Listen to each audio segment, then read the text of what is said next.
Kapicture naman kasi, Dave.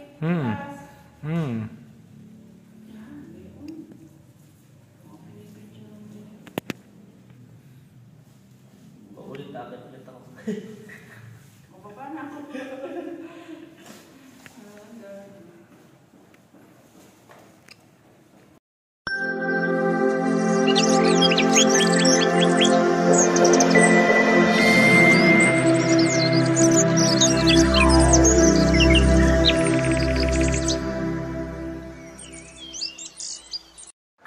For today's video ay lilinisin natin ang puntod ng ating mga mahal sa buhay. Inuna natin itong sa mga flores sa gana ng mga daddy at ng lolo at ng lola Emay. Puro flores lahat ang nakalibing dyan. Ayan, nililinis na natin dahil Oktobre ngayon. So, umpisa na natin maglinis. Alright!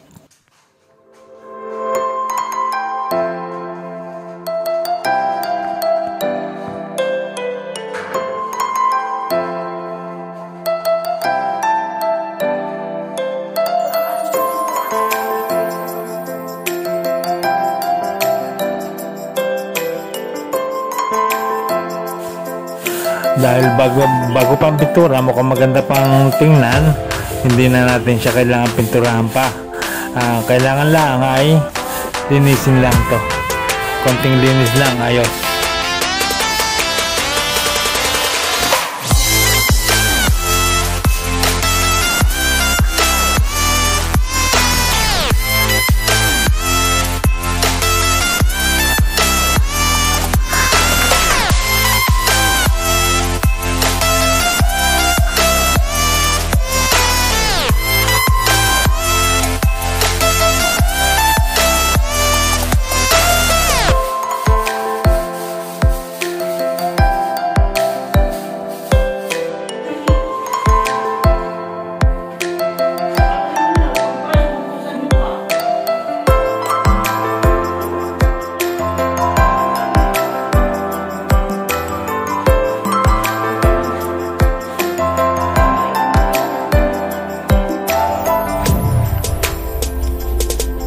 Ito ang sementeryo ng Mendez, Cavite. Matatagpuan ito sa Asis, sa St. Francis. Ayan. Kukunti pa ang naglilinis dito. Kami pa lang yata eh. Kasi napaga lang kami ng paglilinis. Ayan. Ito ang bagong sementeryo sa Asis. Ayan o. Medyo masukal na. Kukunti ang naglilinis, wala pa kami pangalang yata. So guys, ayan o, mapapansin nyo malapit ito sa sa ilog ng may kikikwek. Ayan o, malago na mga talahib, pero hindi naman sa atin yan eh, kaya sila maglilinis nyan. Ayan, dito kami ngayon sa puntod ng aking lolo at lola na sa aking father side, at pati ang father ko ay nandyan din. At ayan ang aming service, naghihintay. Ipinasok ko na din sa sementeryo. Nakakatakot dito, napakatahimik. Kami lamang ang tao.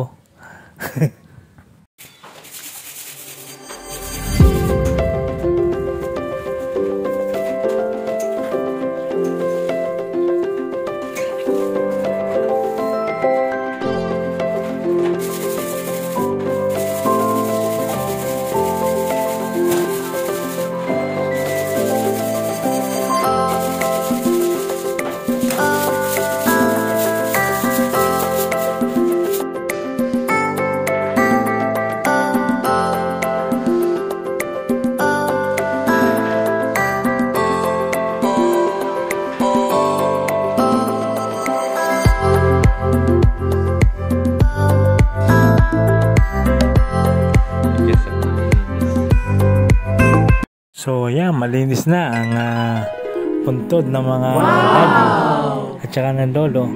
Hindi naman kasi siya kailangan pinturahan pa eh, kasi napakaganda pa ng pintura niya at napakalinaw. Konting linis lang yan. So ayan, nakahanda na siya para sa darating na undas. So lipat naman tayo dito sa lolo at lola ko rin. Sa mother side naman tayo sa Lolo Henyo at Lola Rupina at kay Tito Ber. Ayan, dito naman ito sa bandang Ilaya. So silipin natin, pasyalan natin. Dito matatagpuan sa Ilaya at ayan, masukal na at puro lumot na.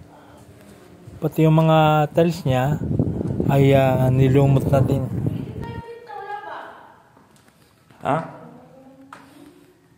Meron.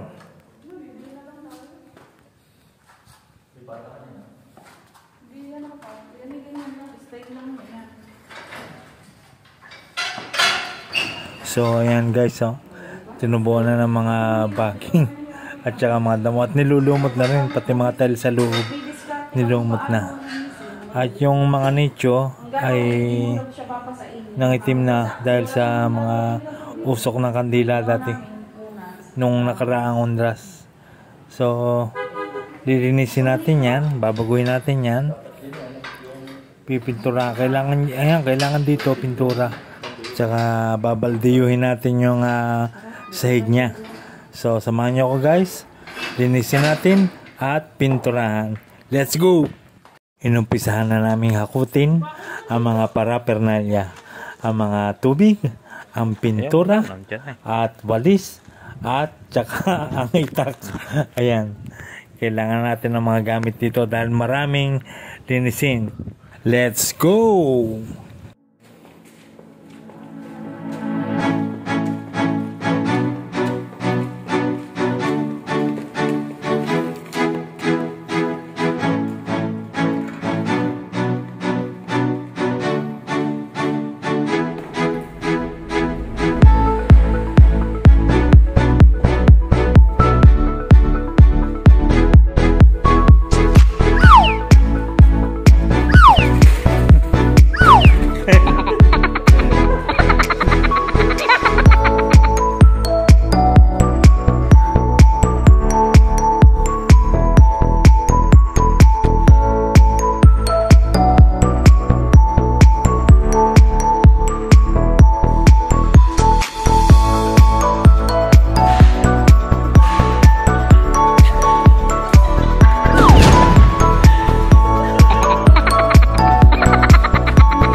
Yang beli kau di lebih.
So guys, maraming salamat sa panonood. Ayan po, natapos na po. Ayan, kanina po ay napakaitim ng tiles niyan. At ngayon po ay napaputi na natin, pati yung nicho. So maraming salamat sa panonood. Ito po nagawa natin ngayong araw na ito. Naglinis tayo ng puntod habang maaga pa dito sa sementeryo. So maraming salamat at kung bago ko pa lang po sa aking channel, please subscribe at inyo na rin i-like. So maraming salamat po and God bless.